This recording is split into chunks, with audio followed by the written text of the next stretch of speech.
अब बात पाकिस्तान की। वहां इस वक्त चर्चा जम्मू कश्मीर की है। कश्मीर पर चर्चा बड़ी बात नहीं है। चर्चा यह है कि 370 हटने के बाद अब कश्मीर में डिलिमिटेशन होगा और उसके बाद चुनाव होंगे। पाकिस्तान की अलग अलग पॉलिटिकल पार्टीज, पत्रकार, एक्सपर्ट्स सब कश्मीर के इलेक्शन रिजल्ट्स पर गिनती कर रहे हैं अभी से, और सब में नतीजा यह निकल रहा है कि चुनाव हुए तो कश्मीर में एक हिंदू सीएम आएगा। पाकिस्तान का यह डर कितना सही है, इसे हमने अगली स्पेशल रिपोर्ट में डिकोड किया है। पड़ोसी मुल्क जो भारत है वो कश्मीर के ऊपर जो अपनी ग्रिप है वो टाइट करता जा रहा है। भरपूर फायदा भारत उठा रहा है, खास तौर पे मकबूजा और जम्मू और कश्मीर को लेकर। यही कीमत रखें, नहीं रखेंगे तो फिर मैं अपने कपड़े बेचूंगा। जो गवर्नमेंट फ्यूचर में बनेगी वो बीजेपी लेड गवर्नमेंट होगी। वो ये होगा जो इंडिया ने पहले ही प्लान करके रखा है। मेहनत, खून पसीना बहाने से ये हमें करना होगा, तब हम बेकारीपन हमारा खत्म होगा। मोदी सरकार है वो अपने प्लान्स को रिवर्स करेगी, कम से कम ऐसी सिचुएशन तो नजर नहीं आती। जम्मू कश्मीर में डिलिमिटेशन की खबर ने पाकिस्तान पर सर्जिकल स्ट्राइक कर दिया। इंडिया का फैसला सुनकर पाकिस्तान छटपटा रहा है। कश्मीर में डिलिमिटेशन सुनकर ही शहबाज शरीफ की कश्मीर पॉलिसी डिरेल हो गई।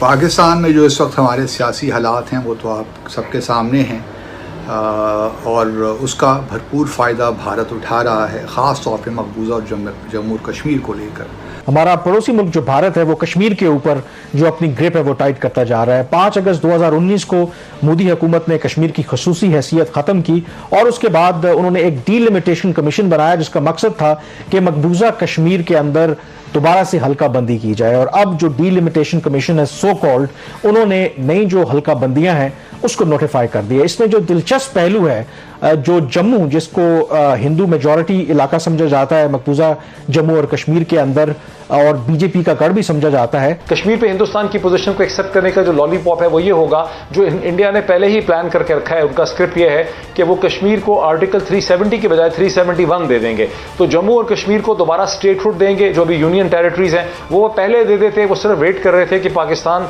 में कोई ऐसा रजीम आ जाए जिससे उसकी एक्सेप्टेबिलिटी हो। जम्मू कश्मीर में विधानसभा और लोकसभा सीटों का परिसीमन होगा और इससे पाकिस्तान की गिनती गड़बड़ा गई है। अब कश्मीर में नया मुख्यमंत्री बनेगा और यह पाकिस्तान के प्रधानमंत्री को बहुत महंगा पड़ेगा।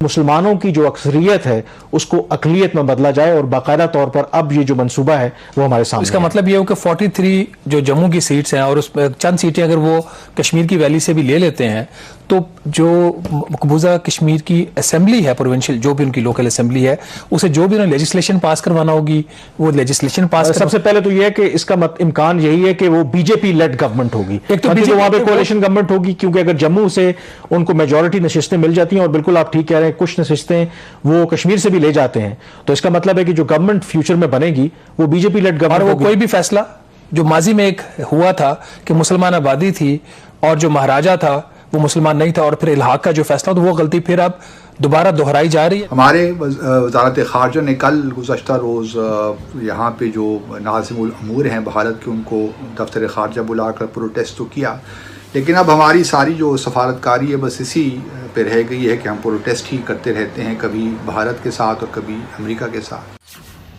मोदी सरकार के डिलिमिटेशन आयोग ने जम्मू में 6 और कश्मीर में 1 विधानसभा सीट समेत टोटल 7 विधानसभा सीटें बढ़ाने का प्रस्ताव दिया है।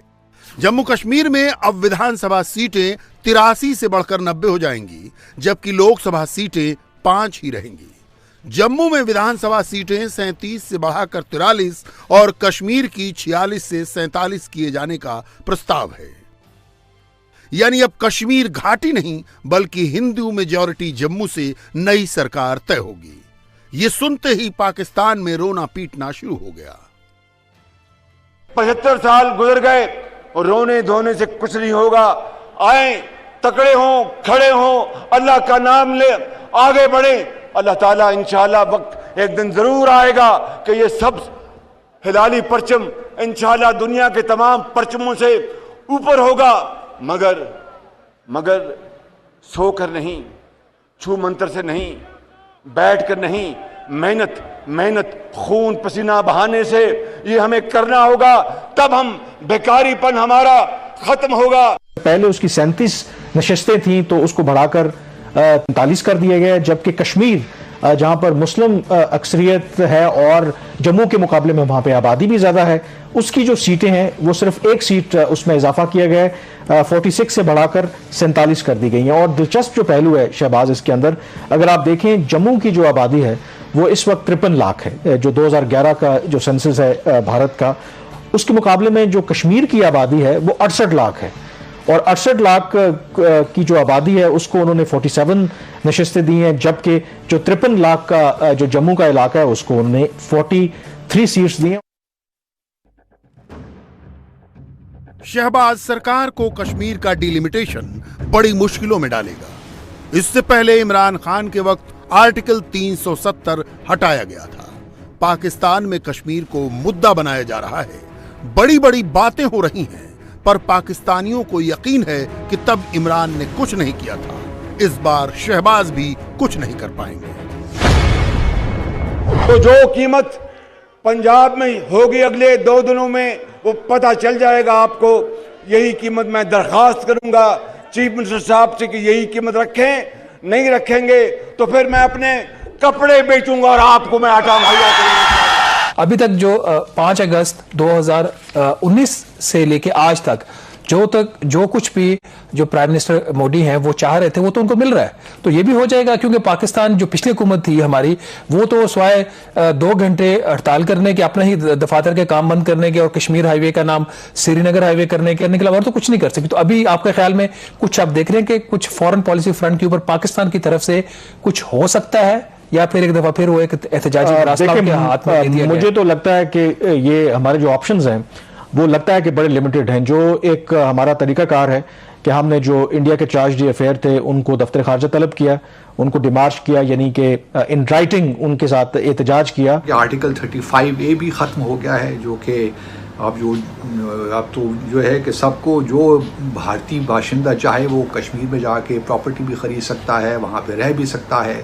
तो मामलात गंभीर से गंभीरतर होते जा रहे हैं। और हमारा पाकिस्तान का अलमिया ये है कि हमारे पास ना पहले जब ये इक़दामात लिए भारत ने, ना उस वक्त कोई हिकमत अमली थी, और ना अब मैं कोई तवक्को रखता हूँ इस हुकूमत से कि इनके पास कोई प्लान ऑफ एक्शन है।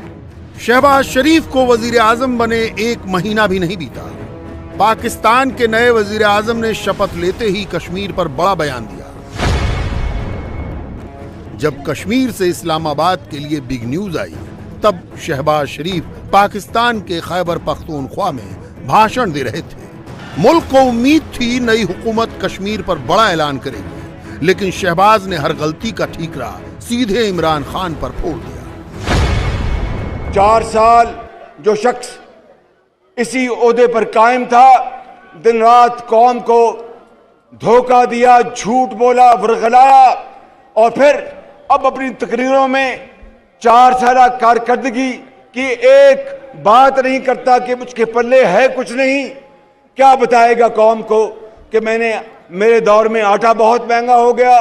क्या बताएगा कौम को कि मेरे दौर में चीनी जो थी 52 रुपए से वो 100 रुपए पहुंच गई?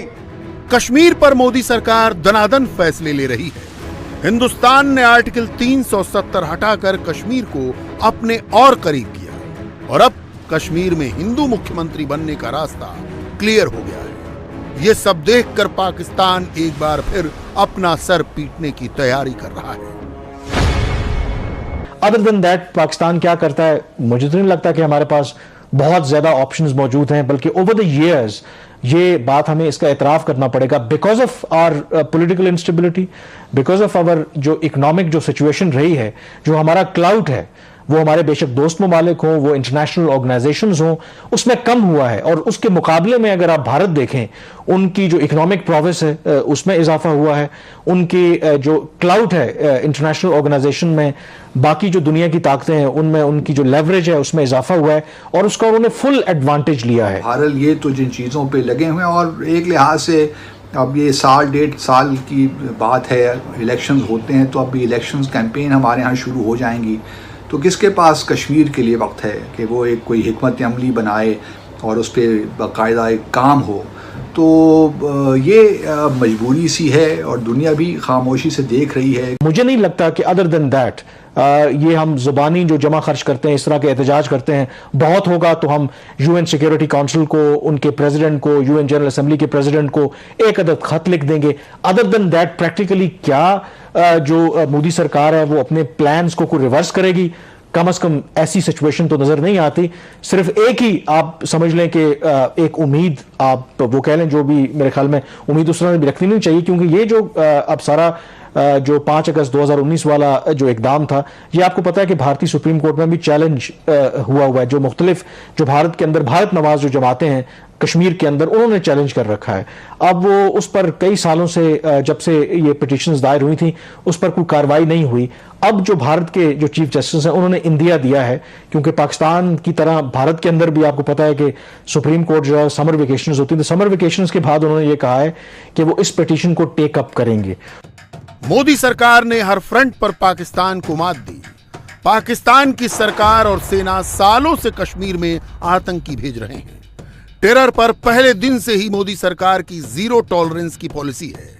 आर्टिकल 370 हटने के बाद पाकिस्तान से आए आतंकवादियों का सफाया तेजी से हो रहा है। घाटी में ऑपरेशन ऑल आउट के नतीजे दिख रहे हैं। जम्मू कश्मीर पर बड़ा फैसला आया तो पीओके का रास्ता भी खुल गया। जो मुल्क की जो फौज है उसको सियासत में घसीटा जाए, जब इंटेलिजेंस चीफ को इसलिए तब्दील ना किया जाए कि वो जो अपोजिशन की जो पॉलिटिकल मूव्स हैं उसके बारे में मुझे आगाह करे, तो फिर इस तरह के जो वाकयात हैं वो होते रहेंगे और उनको रोकने के लिए हमारे पास कोई स्ट्रेटजी नहीं होगी, सिवाय जाके कि एक अपने फेवरेट टीवी चैनल पे जाके एक आपके मुल्क का उस वक्त का वजीर खारजा एक बयान दे दे और उसकी भी इंप्लीकेशन इतनी सीरियस होंगे आपके ताल्लुकात एक मुल्क से खराब हो जाए। आप रिलेशनशिप किस चीज से डिफाइन करते हैं? अगर अमेरिका पैसा दे रहा है तो आपके साथ रिलेशनशिप है, अगर चाइना पैसा दे रहा है तो आप उनके साथ रिलेशनशिप है, वरना आप कहते हैं हमारे साथ अबैंडन कर गया। वो रिलेशनशिप डॉलर बेस्ड थोड़ी होते हैं। You are right, you seem correct कि हमारे पास ऑप्शंस नहीं है। हमारे जो गल्फ कंट्रीज हैं और बाकी जो सऊदी अरब है, हमारे उनके साथ जो ताल्लुकात है वो इस किस्म के, वो खुद इसराइल के साथ अपने, खासतौर पर मुत्तहिदा अरब अमारात और बाकी जो कुछ कंट्रीज हैं वो इसराइल के साथ अपने ताल्लुकात ठीक करना चाह रही हैं, तो ऐसे वक्त में वो भारत के साथ हमारी किस हद तक मदद कर सकती हैं। जम्मू कश्मीर में विकास हो रहा है, लोगों को रोजगार के मौके मिले हैं। नई सरकार बनेगी तो अवाम का कनेक्शन इंडिया से और बेहतर होगा। इसका साइड इफेक्ट देखिए, कश्मीर में आतंकियों का विरोध ग्राउंड लेवल पर हो रहा है। 2019 से इसकी शुरुआत हुई। यह नया जम्मू कश्मीर ही पाकिस्तान की टेंशन है, क्योंकि यहां बदलाव का असर पीओके में भी नजर आएगा। शहबाज सरकार को कश्मीर पर इतने बड़े फैसले की उम्मीद नहीं थी। बाकी लोगों की छोड़िए, खुद पाकिस्तान के पूर्व डिप्लोमेट इसे इंडिया की कामयाबी बता रहे हैं। देखना यही है कि आगे होता क्या है, क्योंकि जो टाइम गुजर रहा है और यहाँ पे time is of the essence. जो टाइम गुजर रहा है, भारत अपना जो है जो भी गैर आइनी उसके इक़दाम हैं वो कंसोलिडेट कर रहा है। और चूँकि हमारे पास कोई स्ट्रैटेजी है नहीं कि हम किस तरह भारत पे प्रेशर बिल्ड करें, तो भारत को मिला हुआ है कागज़ ब्लांश कि वो जो भी करना चाहे वो कर रहा है। तो बस दुआ ही है, अल्लाह अपना करम करे। पाकिस्तानियों ने कश्मीर पर अपनी नाकामी कबूल की। इसकी एक और वजह है कश्मीर पर मुस्लिम देशों का फैसला। यूएई ने कश्मीर में इंफ्रास्ट्रक्चर बनाने की डील साइन की, लेकिन उसी यूएई ने शहबाज शरीफ को 1 रुपए का लोन नहीं दिया। पाकिस्तान के नए वजीर आजम को इशारा मिल गया है। इस्लामाबाद को करीब से जानने वालों का दावा है कि यह सब अमेरिका के इशारे पर हो रहा है। खास साहब भी तारीफें कर रहे थे जयशंकर साहब की हर चीज की, लेकिन क्रिटिकली मैं समझता हूं उनको पॉजिटिवली इसको कहना चाहिए। अगर कोई बंदा अच्छा काम कर रहा हो तो उसकी तारीफ करनी चाहिए मेरे ख्याल में। और दूसरी एक बात यह कि मेरे ख्याल में अब इस वक्त अगर आपके, मैं देखने वालों को ये भी जरूर जो पाकिस्तानी बिलखसूस कहूंगा कि आपका इतना गैप आ चुका है इस वक्त, यू नीड टू अमेंड करें अपने relationship, not only with Bharat, Afghanistan के साथ भी आपको खतरात, वहां से गर्म हवाएं आ रही हैं, उनको भी रोकने की कोशिश करें डायलॉग के जरिए। फिर अमेरिका की पेनिट्रेशन पाकिस्तान के निजाम में बहुत ज्यादा है। देखिए, हिंदुस्तान में अमेरिका की इतनी पेनिट्रेशन नहीं है कि वो वहाँ पे हुकूमतों को इन्फ्लुएंस कर सके। ईरान में उनकी इतनी पेनिट्रेशन नहीं है, रशिया में नहीं है, चाइना में नहीं है, सेंट्रल एशियन कंट्रीज़ में नहीं है। लेकिन वहाँ जहाँ जहाँ उनका फुटप्रिंट रहा है, चूँकि पाकिस्तान में उनका तकरीबन 60 बरस से ज़्यादा का फुटप्रिंट है, पाकिस्तान की ब्यूरोक्रेटिक स्ट्रक्चर के अंदर, पाकिस्तान की थिंक टैंक कम्युनिटी में, पाकिस्तान के ज़राए इब्लाग में, मीडिया में बहुत ज़्यादा उनकी पेनिट्रेशन है। अंग्रेज़ों की भी है और अमेरिकन की भी है। तो वो उस पेनिट्रेशन को बड़ी सक्सेसफुली इस्तेमाल करते हैं और उन्होंने उस पेनिट्रेशन को इस्तेमाल किया। इंडिया के फैसले ने जम्मू कश्मीर पर पाकिस्तान को चित्त कर दिया। कश्मीर को कामयाब बनाने का ऑपरेशन आखिरी चरण में है। डरे हुए पाकिस्तान ने अब कश्मीर का सपना देखना भी बंद कर दिया है। शहबाज शरीफ ने वजीर आजम बनते ही ऐलान किया था, कश्मीर मसला हल किए बगैर शांति नहीं हो सकती। अब कश्मीर में शांति है और पीओके पर कब्जा करने वालों के मन में अशांति है। जब इलेक्शंस होंगे, अब अगले साल होते हैं, तो उस वक्त तक हमारी क्या हिकमत अमली होगी जम्मू और कश्मीर को लेकर, ये बात भी बिल्कुल वाज़ेह नहीं है। और मैं कोई ख़ास सच्ची बात है कोई तवक्को नहीं रख रहा इस हुकूमत से। कुल मिलाकर कश्मीर पर पाकिस्तान को एक बार फिर मात मिली है और मोदी के प्लान कश्मीर से इस्लामाबाद तक हड़कंप मचा हुआ है। इंडिया टीवी हर वक्त हर जगह डाउनलोड करने के लिए सर्च करें India TV news Google play store या ऐप स्टोर पर।